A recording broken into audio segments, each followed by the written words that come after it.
Yle, tervetuloa meille. Mun nimi on Minna. Mä oon Ville.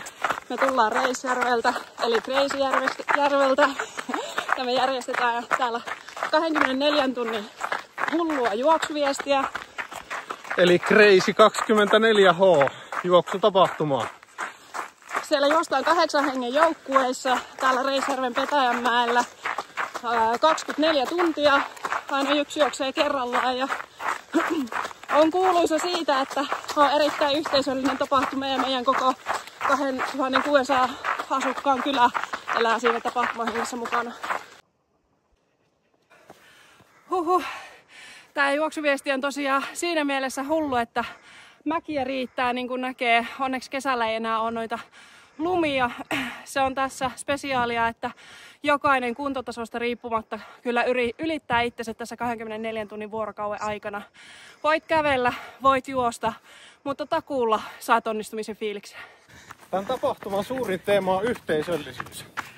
Eli viime vuonna mukana oli yli 20 joukkuetta, lähes 200 juoksijaa. Ja täällä oli kaveriporukoita, naapuruston porukoita, firmajoukkueita.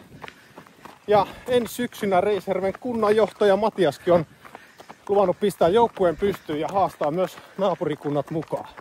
24 tunnin aikana porukka ehtii hitsautua yhteen ja tulee ihan mieletön yhteishenki, kun niitä viimeisiä kierroksia ja kilometrejä kerätään.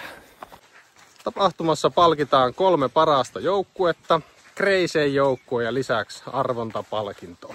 Tällä me halutaan kannustaa mukaan sellaisia joukkueita, jotka tulee tänne juokseen aivan tosissaan.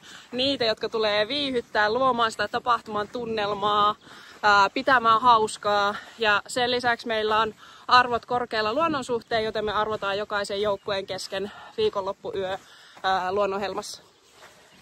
Hei yleläiset! Me haastetaan teidät. Ootteko tarpeeksi crazyjä laittaa oman joukkueen pystyyn? Tervetuloa mukaan!